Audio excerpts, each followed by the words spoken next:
Ben Rortvedt had received gifts before. Equipment from sponsors. Bonuses from contracts. The kind of material rewards that accumulate naturally over the course of a professional baseball career and eventually stop feeling like anything at all. But when Shohei Ohtani walked toward him holding his own personal bat, the same bat that had made contact with some of the most important pitches of the season, and his own game-worn uniform, Ben Rortvedt did not feel like a professional athlete receiving a gift from a teammate. He felt like a man being handed something sacred. And then Ohtani began to speak. In English. Deliberately. Carefully. Word by word, in a language he continues to work at every single day, because for Shohei Ohtani, according to multiple sources within the Dodgers organization, speaking directly to the people he cares about is important enough to do in their language, even when it is not his own.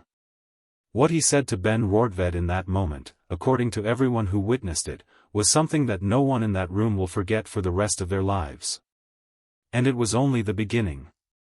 To understand the full weight of everything that unfolded between Shohei Ohtani and Ben Rortvedt over these extraordinary weeks, you first have to understand what kind of relationship had been quietly building between these two men since the moment Rortvedt signed his 4-year contract with the Los Angeles Dodgers.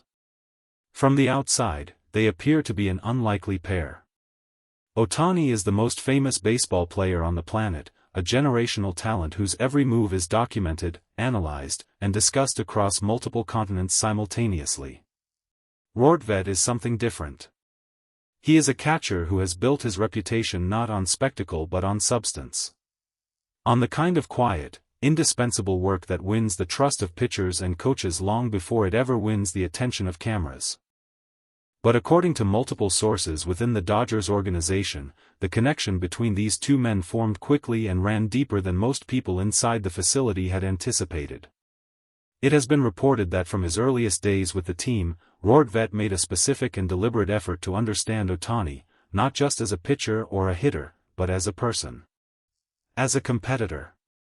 As someone whose approach to the game could teach him things that years of professional experience had not yet revealed. And Ohtani, according to those who observed their developing dynamic, had noticed.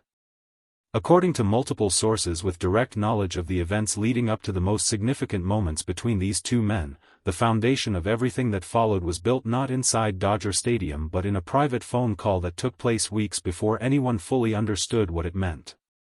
Ben Rortvedt has since revealed, in the careful, measured way that he reveals anything personal, that Ohtani called him directly. Not through an intermediary. Not through an agent or a team official or any of the organizational channels that typically mediate communication between players of such different statures. Ohtani called him personally. It has been reported that the call lasted considerably longer than anyone familiar with Ohtani's famously private nature would have expected. According to those close to Rortvedt, he described the experience afterward as disorienting in the best possible sense, because Ohtani did not call to discuss logistics or mechanics or anything related to their professional responsibilities on the field. He called, according to multiple sources, to ask questions. About Rortvedt's life. About his family. About the journey that had brought him to this particular point in his career and what it meant to him personally, not professionally, but personally, to have arrived at the Los Angeles Dodgers after everything he had been through. According to those close to Rortvedt, he had not been prepared for that conversation.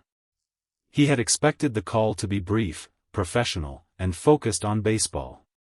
Instead, he found himself speaking honestly and at length with a man he had not yet met in person about things he rarely discussed with anyone outside his closest circle.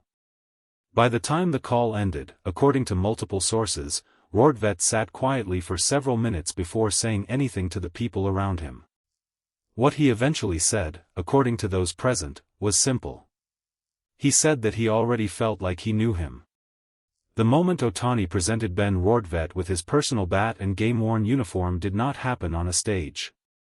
It did not happen at a press conference or a scheduled team event or any kind of organized ceremony.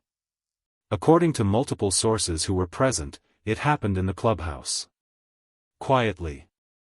At a moment that Ohtani had clearly chosen with the same intentionality he brings to every decision he makes, before enough people were present to turn it into a performance, but after enough people had arrived to serve as witnesses to something he wanted acknowledged. It has been reported that Ohtani approached Rortvedt directly, holding both items. According to those present, he did not build toward it. He did not offer extended preamble or create theatrical anticipation. He simply walked to where Rortvedt was standing, held out the bat and the uniform, and waited for Rortvedt to take them. And then he spoke. In English. According to multiple sources who were in that clubhouse, the decision to speak in English was not accidental and was not casual. Ohtani is known within the organization for being extraordinarily precise about communication, about choosing the right words in the right language for the right moment. And the choice to address Rortvedt directly, in Rortvedt's own language, without the buffer of interpretation or translation, was itself a statement before a single word had been delivered. What followed, according to everyone present, was a speech that no one had anticipated and that no one was fully prepared for.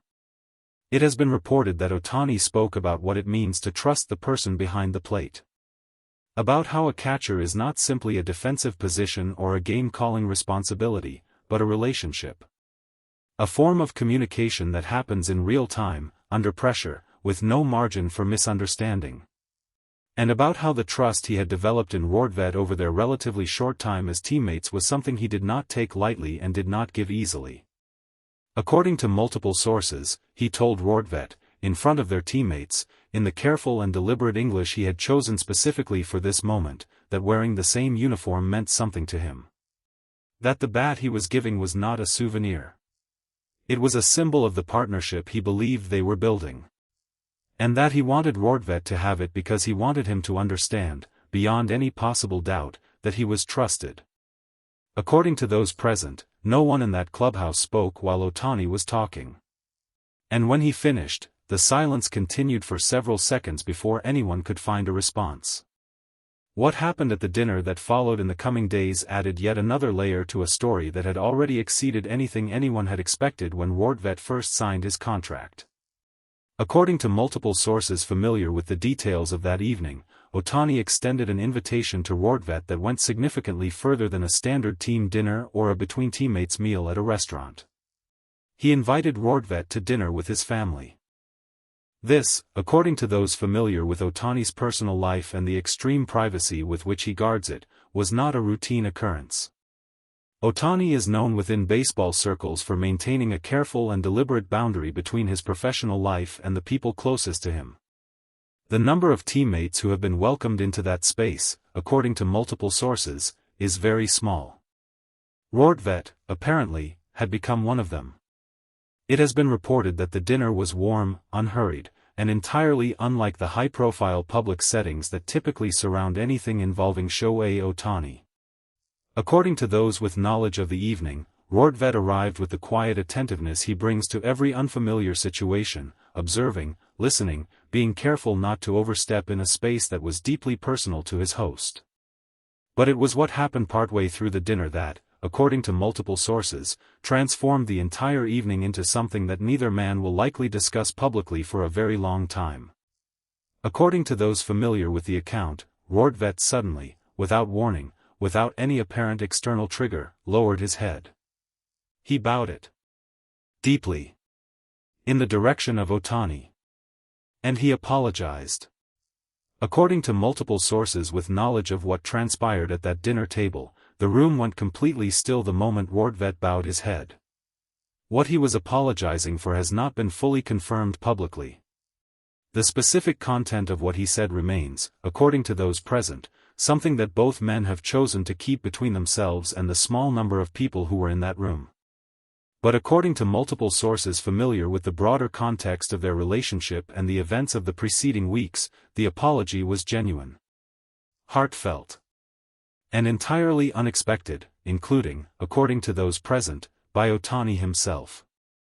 It has been reported that Ohtani's response was immediate. He did not let the moment become heavy or uncomfortable. According to those present, he reached across the table, placed his hand on Rortvedt's arm, and spoke, quietly and directly, in a way that made clear the apology had been heard, accepted, and that nothing between them had been damaged. According to multiple sources, what followed was a long silence that felt, to everyone in the room, not like tension but like resolution.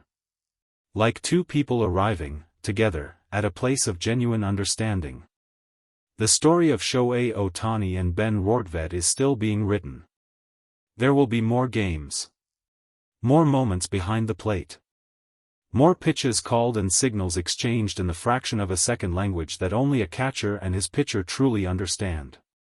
But according to multiple sources who have witnessed the extraordinary series of events that have unfolded between these two men, the phone call, the bat, the uniform, the speech delivered in careful English, the family dinner, and the bow that no one saw coming, what has already happened between them goes far beyond baseball.